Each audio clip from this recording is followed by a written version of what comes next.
Welcome to Pastors and People 2, the podcast where spirituality and daily living intersect. Your host, a Methodist pastor, invites you on a journey through the sacred pages of the Bible, exploring how its timeless wisdom illuminates our path in this ever-changing world.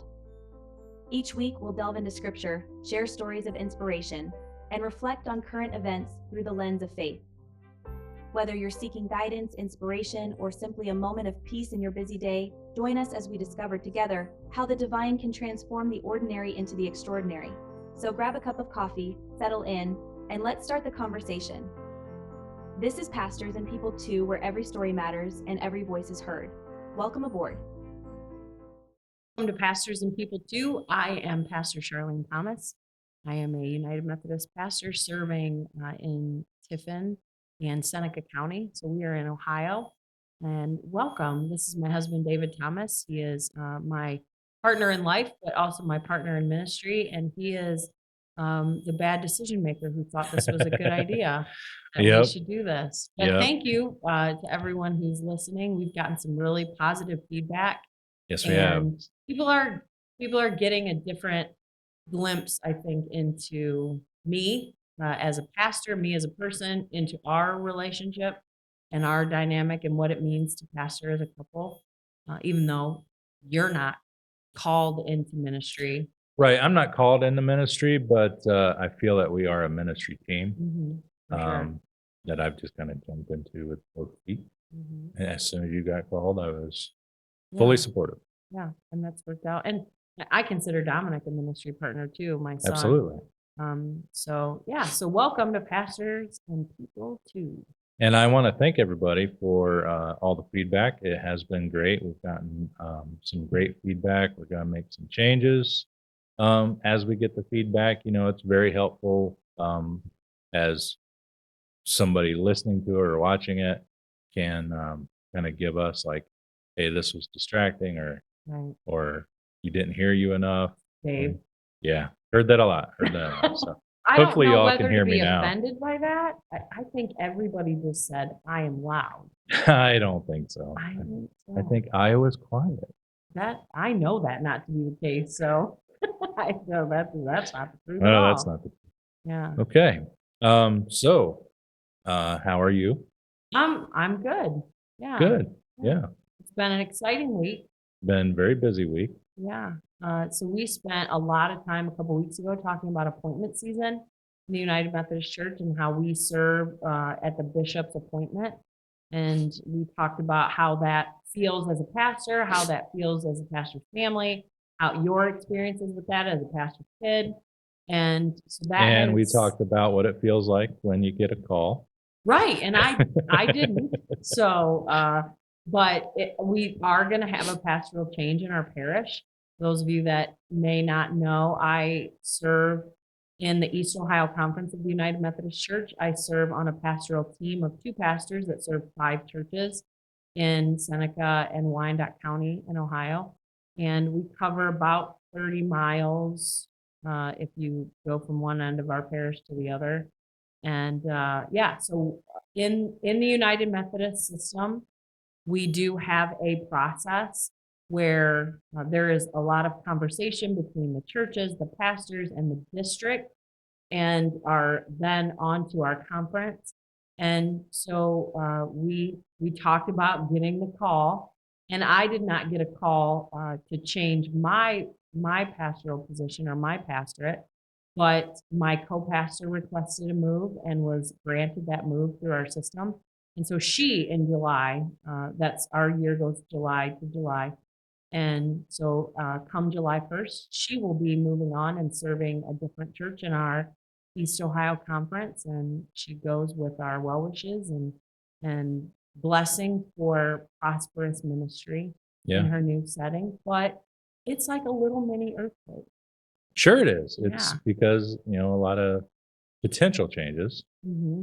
And people fear change. And it's kind of interesting that this change has come at the same time as like the inauguration Sure. and so people often cling to what they know, what's familiar, what's comfortable.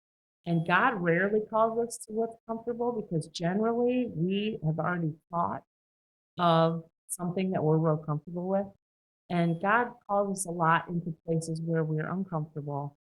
And so I would say that myself and the folks in our churches, and even Pastor Amy, who is my co-pastor, she's in a little bit of unrest Sure. because she's going into a new place. Her new appointment is a couple hours away. It's going to be in a different district. It's going to be in a new setting, and so there is some unrest. So it's kind of been funny to watch the unrest in our country, whether, regardless of where your politics are, it's a big moment when we see that transition.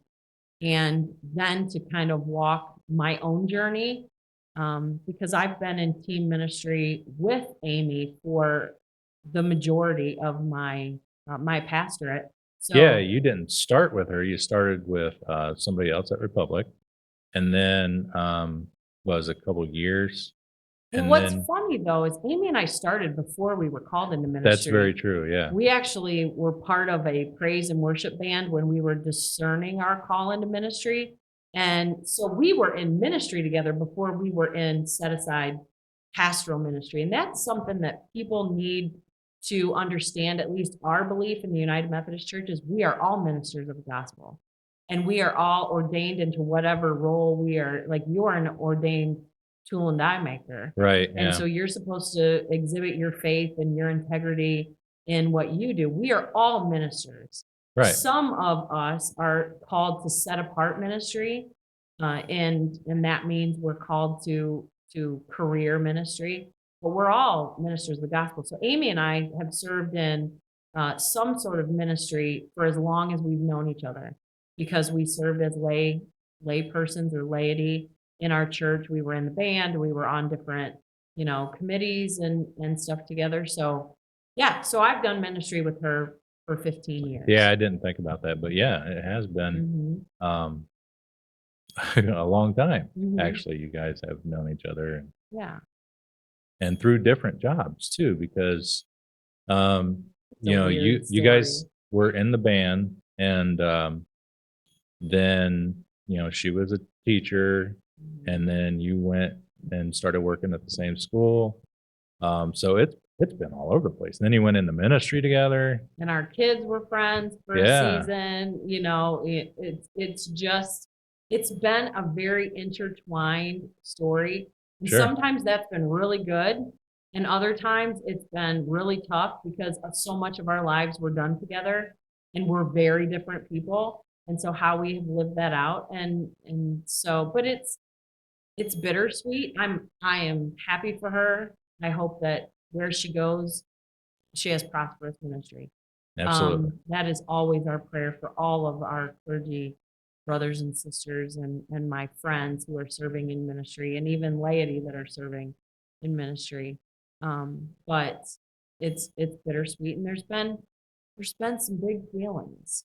Sure. Yeah. Yes, everybody has big feelings. I picked up that saying from one of our littlest disciples, Ira. He is one of my favorite human beings, and Ira has big feelings. If anybody has ever watched a service, the young disciples time is amazing. It's my favorite. Yes, Kids it's are always my always good. kids are my favorite kind of people. Yeah, So yeah, but Ira has big feelings, and Ira has taught me in his short life on Earth that it's okay to have big feelings. Sometimes you just gotta sit with big feelings. And so that's what I've done, some sitting with some big feelings this week, and also sitting with other people and their big feelings, because people are afraid of change. And that's where we lean heavily into our faith that God is doing something new. yes, And so I have Romans in my office. It says, God will make good come of all things for those who are faithful to his call. And because ministry can be messy sometimes, just like anything. Anytime you love people, and I feel like I love people for a living, it can get messy. Mhm. And so but I trust that God can make good come of all things. And one of my mentors, Reverend Adam Hamilton, says, if it's not good, God's not done yet. So just Truly. let God work. Yep. And so that's what we're doing. So it was interestingly enough, last Sunday is when we were told that the announcement of her move would be made. And it was the worst time possible. Yeah, because as part of your co-ministry, you guys do pulpit swap Mhm. Sundays every so often. We try to do them at least once a quarter. Mhm. Then we spend a lot of time in the other churches during times like Holy Week, Advent, Lent, all of those kind of holy seasons. Yep. We try to be very present with everybody.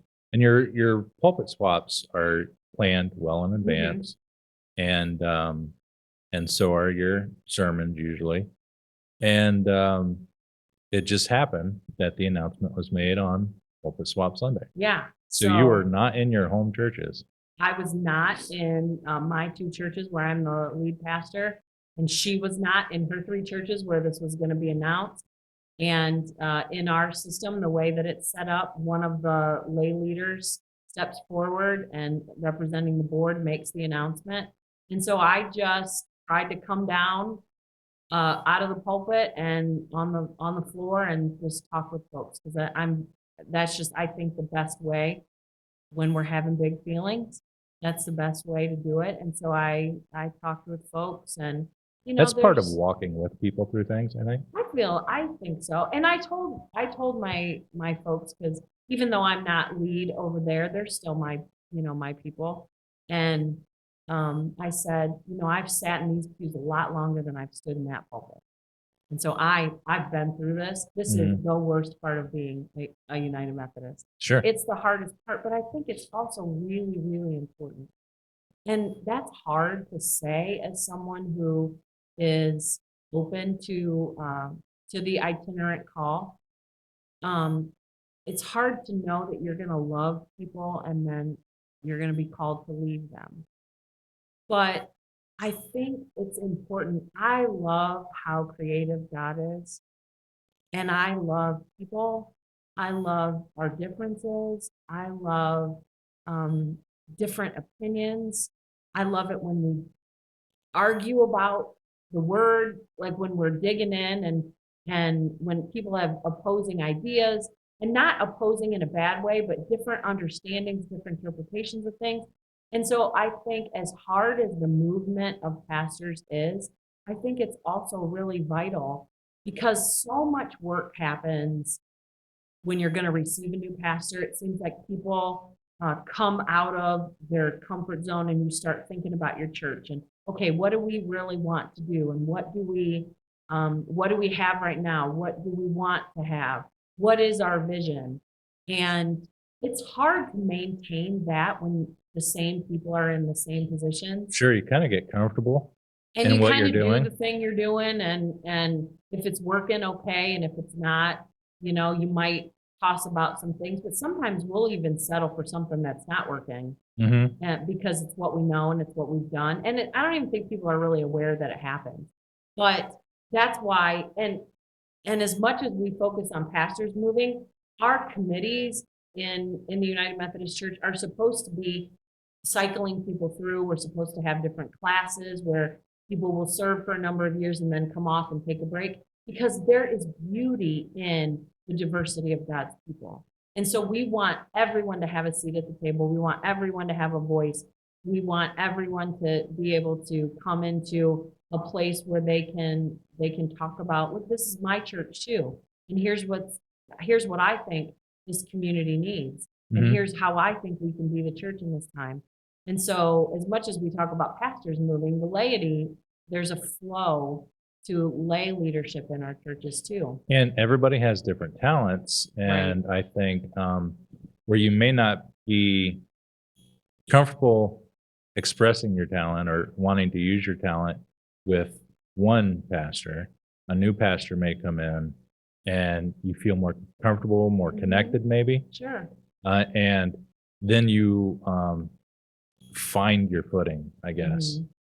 And you can click in different ways with different people. Right. So as hard as the itinerant system is, I think it is, well, it's our heritage. Sure. When the Methodist movement came here, they had itinerant preachers that rode a circuit on horseback, and so the strength of the church was in the lay people, and the pastor would come through and do the pastor stuff. Right. That's when the sacraments would happen. That's when wedding would happen.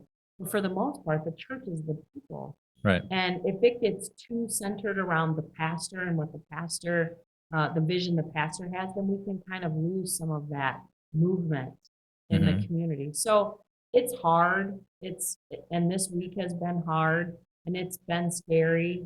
And there have been big feelings, but it's not anything that we can't overcome.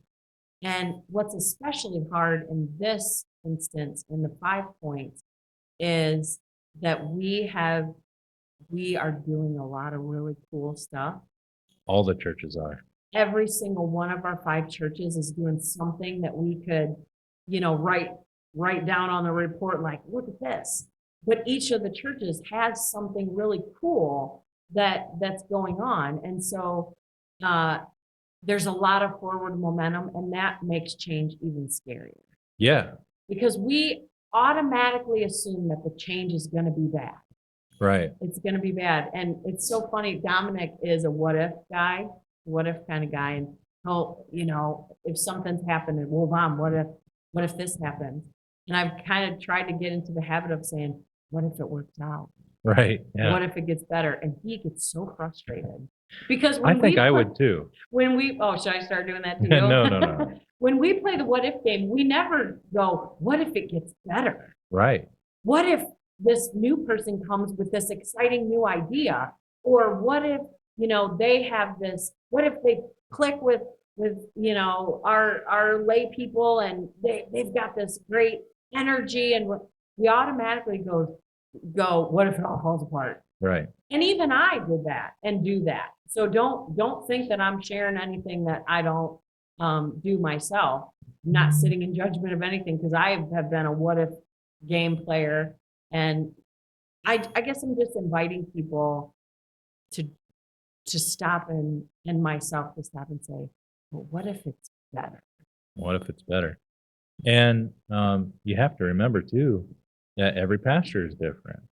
That everybody brings their own talents to things. So maybe God sees that what one of the churches in the parish needs is going to come from the next person. Mm-hmm. And so this move needed to happen in order to spur that growth. I look back at my life and the people who have made huge differences in my life. And Reverend Donna was the person that I could start to say, no, I think I'm supposed to do something in the church. I think I'm supposed to maybe, well, I remember saying, tell you what, I'll never be as a Sunday preacher. So God's hilarious. Yes. If you ever want to hear God, what's that saying? If you ever want to hear God laugh, tell him your plan. Yep. I declared my plans, and God said, okay, settle down, Chachi, you're cute. Right. Here's what we're going to do. So I look back and think, if she hadn't been in the Methodist system, if she hadn't been itinerant, what if my life would have been different? So I think if we trust in God to bring people into our lives for reasons or seasons, or there are some people that will be in our lives forever. There are some people that will come in and out. And if we trust that God is seeing things on such a grander scale, then maybe we can say, but what if it all works out? What if it all works out? Yeah. So I think that, and it's taken me a minute to kind of sit back and say, okay, first of all, I lecture myself and say, you knew this was the system. So who are you mad at? Right. And I guess I just want people to understand the system, and even if they're struggling with it, to trust. I've learned I've learned that the people that sit at those tables that make the decisions for a long time when I was in the pews, it was, the district and the cabinet or the conference with kind of a negative connotation. But now I've met the people and I know the people and I care about some of the people that sit at those tables. And so now I have maybe a different level of trust, that kind of an insider's knowledge that maybe other people don't have. And they're not just there like pulling strings or, oh, let's move this person here, move this. They prayerfully consider every decision that they make. And Mhm. I firmly believe. I do too, because I've not seen them do it because I am not a part of that, but I've seen the people who make up those, who sit in those seats, and I see how they live their lives and lead. And are they always going to get it right? No. Sometimes it's a flaming disaster, but that's just life. Sure. That's just, if you want perfection, sorry. And Yeah. that's what we all hold ourselves to, such a high, standard of what we expect of ourselves, what we expect of other people.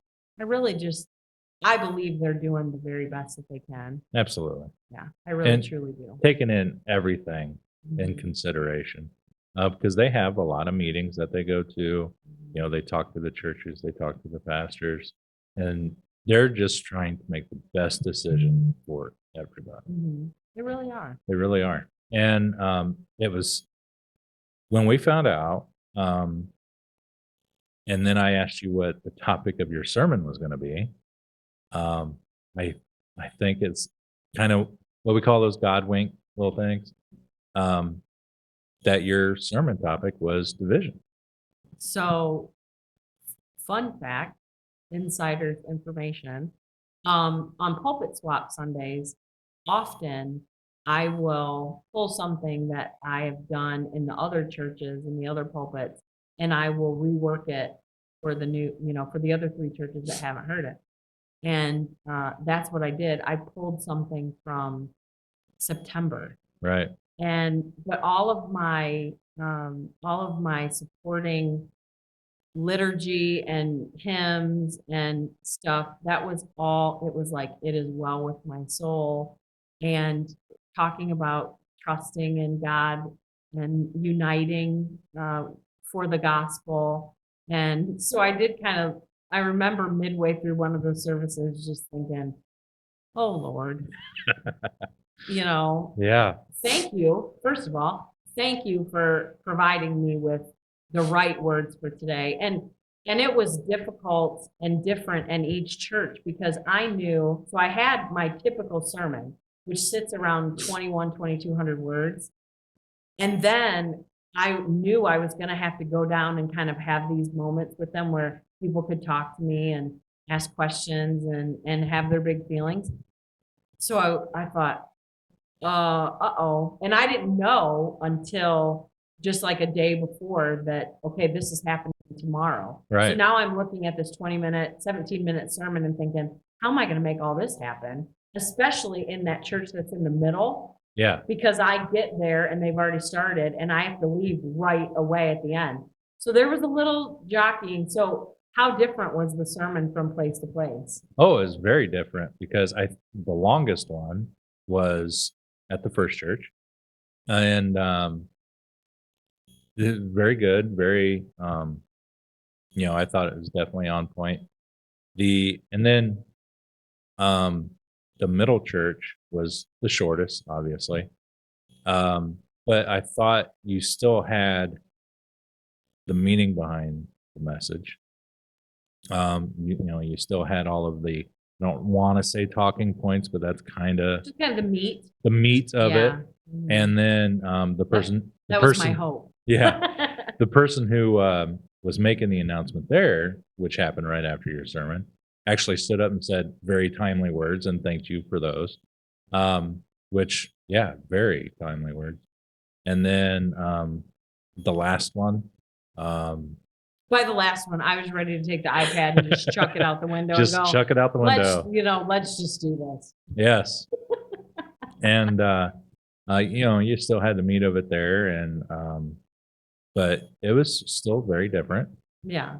which I find every time from church to church. Your Mhm. messages are different because I think people need to hear different things. Yeah. And I think that's just the Holy Spirit moving in you and telling you what you need to say and what you don't. Yeah. It's just, I guess I just want people to hear my heart. And this is for in our churches, but also in our country right now. I just wish we could just take a deep breath and pause before we react. And that is coming from me, who is a huge overreactor in a lot of situations and settings and so I know what I'm asking of people because I'm trying to. Yeah, and I don't know if I would say overreactor. You do react, um, sometimes, and, but, once you get that out there, then you're able to actually process and work with things. Mhm. You Um, never have to guess what I'm thinking no, or feeling, that's right. or if I'm having big feelings like Ira. Right, Yeah, you don't right. ever have to guess. Yep. I'm very transparent. And if it's not with my words, my face will do all the talking that, that you want. I was very cognizant of what my face was saying in the past couple days because I didn't trust it. Because it's, as we're faced with change, people need to process and people process in different ways. You are very quiet, you look like you're mad. You kind of shut down. Dominic is a verbal processor, so he wants to talk through all of the points. I'm a reactionary responder, so I do this whole like, what? What is happening? And then I'm kind of like striking a match. Like there's this, whoosh, and then it settles, and the flame is still there. But so when you multiply that by 5 churches Yes. and people in each church and what they're so I've done a lot of listening in the past couple of days. Pastor Amy has done a lot of listening.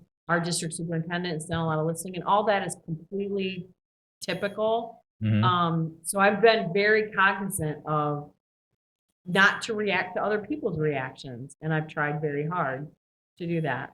And that's just, I think, the best we can do for each other. That's what community is. And we also have to think too, like, um, this isn't happening to just or it isn't happening just here. Mm-hmm. Um, and we have to pray for those DSs too, because every one of them, they're all going to have moves. I don't know how many, but they're all going to have moves because Sure. people retired and move and whatever. And so when they have those meetings with the churches that says this is happening, um, they go through that many times over. Mm-hmm. You went through it on Sunday with 3 churches in person, and then people from the other 2 churches also contacting you. Um, I don't know how many Reverend Donna and Reverend Nestor have to go through. Those are our DSs. Um, so we have to pray for them too, that they don't get, kind of beat up over things. And then you think, and sometimes, I mean, we're kind of talking about people being upset. They're upset, I think, because they love Pastor Amy, and they're just worried about all of the good things we had, the momentum we had, which will be okay. And that's what I keep telling people that we're going to be all right. That Jesus is still here. Jesus is still here, Jesus yes. is consistent, constant. And but we also have to think about there's a whole group of families. There are children, there are parents, there are brothers and sisters. There's all this ripple effect that goes, and we talked about that a little bit before. Mhm. So it's a multi-layered thing, but it's our system, and I believe in the system. So, and I accept it. I am, we talked about this a little bit, I think, licensed local pastor and ordained and Yeah. associate member. So right now I am a licensed local pastor. I am licensed to serve, by the bishop to serve the 5 Points Parish. Amy is an ordained elder And so though the duties that we do are the same in this parish, Amy, when she took her vows at ordination, she promised to make herself available and to become an itinerant minister and to serve where the bishop put her. She's also, when she becomes ordained, she's also guaranteed an appointment. So it's actually kind of like a double-edged sword. Like you're saying, I will be moved, or I'm open to be moved wherever you want to send me.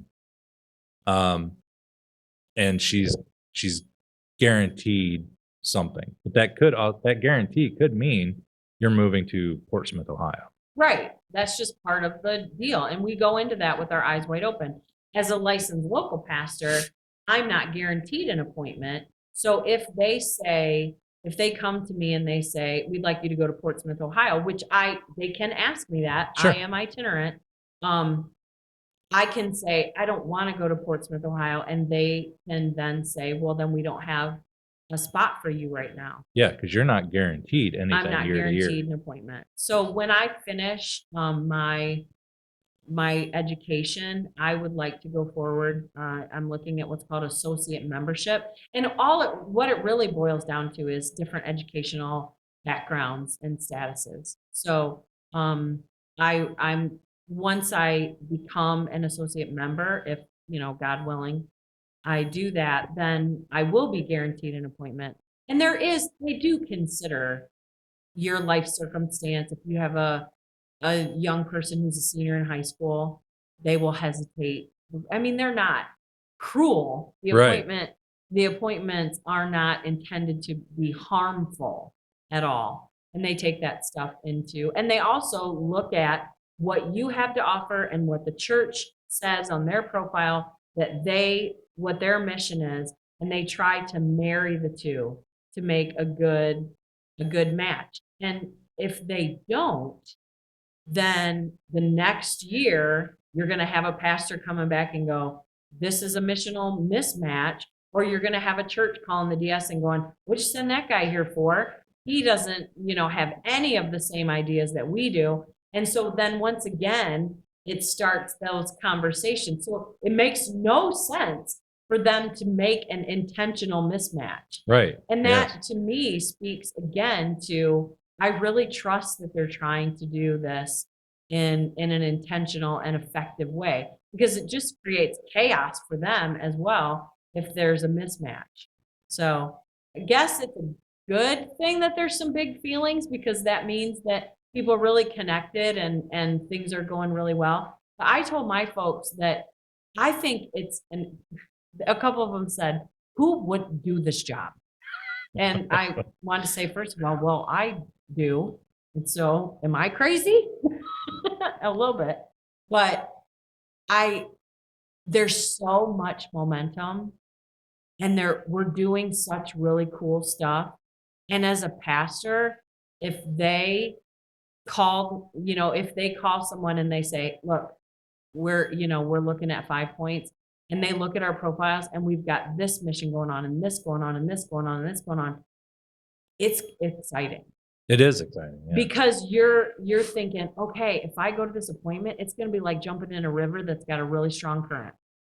And I'm not going to have to try to figure out, what do you guys want to do? Like they are cranking.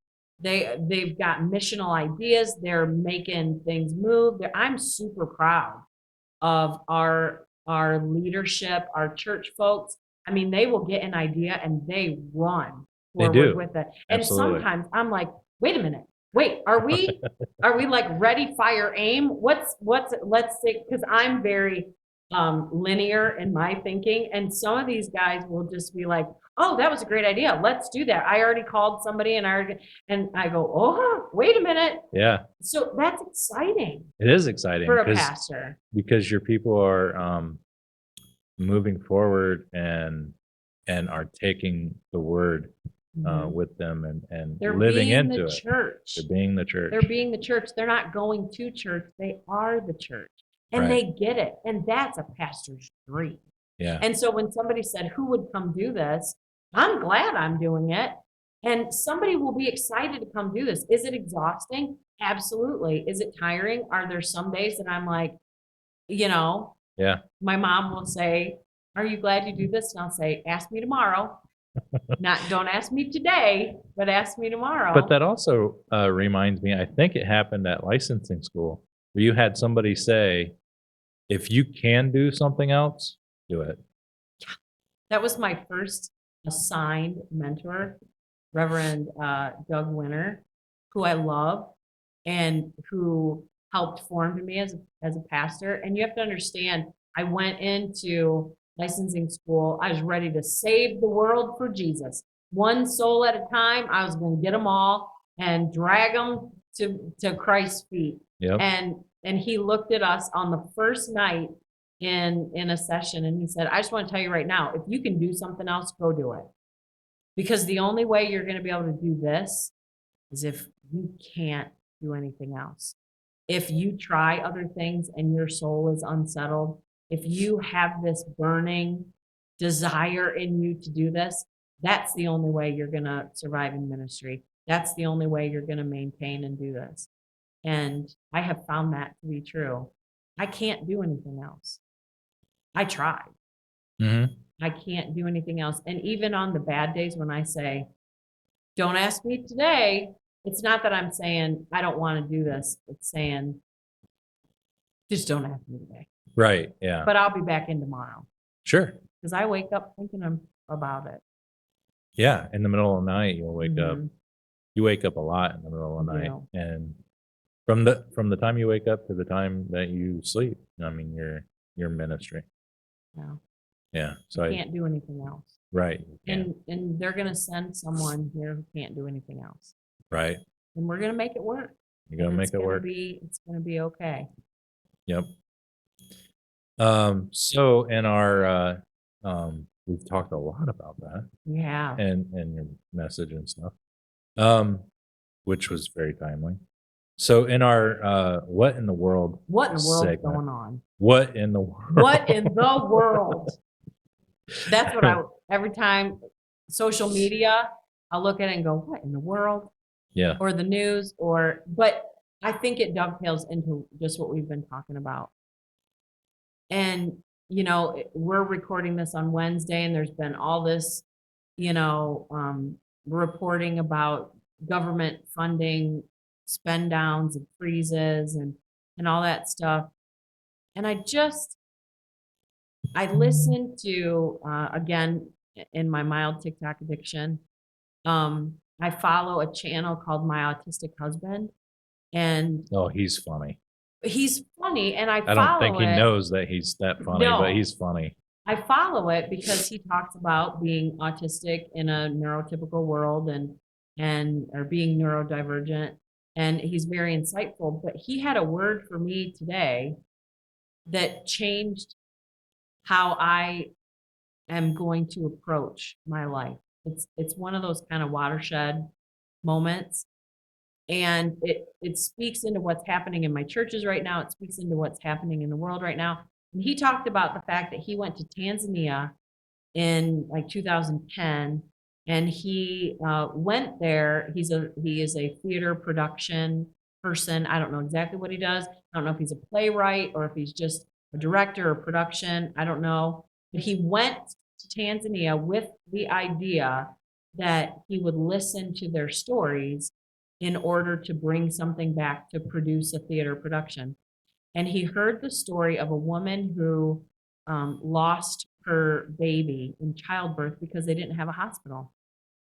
And the village that she lived in, the region, didn't have a hospital. And so she lost her child. And he heard that story and it left him very unsettled. And he came back and he prepared to produce this play around this woman's story. And he was telling his then girlfriend, who is now his wife, about it. And she said, you know what? We should get married. And rather than having a big wedding, we should take the money that we would have spent on a wedding and we should ask all of our friends to take any money they would have used for travel or gifts or whatever, and we should build a hospital. because he had apparently had a conversation with the government there about what would it cost to build a hospital, and it wasn't, by our standards, it wasn't very much. And so Right. they did. They went to a justice of the peace, I assume, and they got married, and they put all of those resources that would have been utilized on their wedding, and all of their family and friends and colleagues did the same. And then they took the money to Tanzania and they built a hospital. And he has gone back to that country every year with the pure idea of just listening and hearing what the need is, and then seeing what he could do. And nothing about his life has changed. His quality of life, his standard of living, his, as far as the physical things, it's not like he sold his house and went to do this work. He goes there and listens to what their need is, and then he looks for resources here that And he can- changes their lives. and he changes his life fundamentally because he True. changes himself.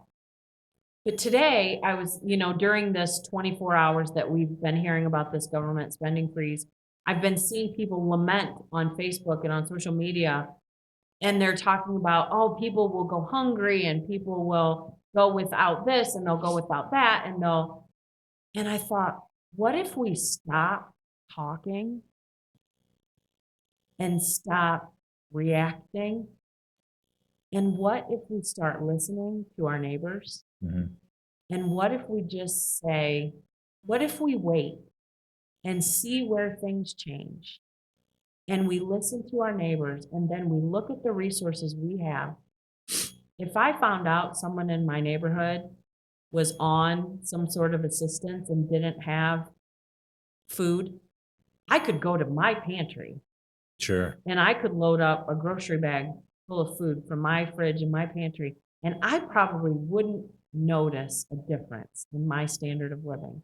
But I could take it down and put it on their porch. Yep. Or I could go to my churches and I could say, look, we know that there are people hurting. If each of you went home and filled up a grocery bag with food and brought it down and dropped it at our sharing kitchen or put it in our blessing box, we could probably have 1,000 pounds of food. What if we do that as a response? What if we don't cry, what if? What if we say, but what if we can work it out? Right. And that, to me, is how I hope that I can live from this moment on. Not talking, moderating my own reaction, and wondering not what if it doesn't work out, but what if we can work it out? Yeah. And how can I make that happen? And that is my promise to myself, that I will try to live into that. Sure. Whenever disaster strikes or you hear about starving people in Africa and stuff like that, and then people say, why doesn't God help them out? Well, I hate to tell you, God sent us, and we're supposed to be helping each other out. We are supposed to be, our brother and sisters keepers. Yeah. So he sent us, and we need to live that out. Now, I am proud to say that this church is kind of like a food hub. This church meaning St. Paul's. Yes, this church that we're currently in, St. Paul's, is a food hub. They have people that pick up food, bring it here, organize it, distribute it throughout a tri-county area, probably Hancock County, Wyandotte, Seneca. Yep. And that by itself, I think, is amazing work. But each of our churches have, the Faith Church supports Salvation Army. They partner with them. We're doing a Super Bowl food drive right now. The Republic Church has a blessing box. The Melmore Church supports the community blessing box. Sycamore has a small pantry. So we're doing this work, but I just think the difference can be to moderate our response. Yeah. And to listen. That's what I took from his story. He didn't go there with a program in mind. Yeah. He went there and he just listened to their stories, and their stories speak of their needs. And so that's what I'm gonna try to do. Speak less, listen more. Speak less, listen more. and move. Yep. And God will send you where there's a need. And it's your job to help them out with that. It's all of our job. All of our job. Absolutely. Yeah. Amen. Amen. So go. Give them Go, heaven. go and give them heaven. Those are our final words. Thanks again for listening and watching. And please like, subscribe, rate us, share this, however you can. Just spread the word. I think it's a very good word, and we've gotten a lot of good word back. So go ahead and give us those final words again. Go and give them heaven. Go and give them heaven.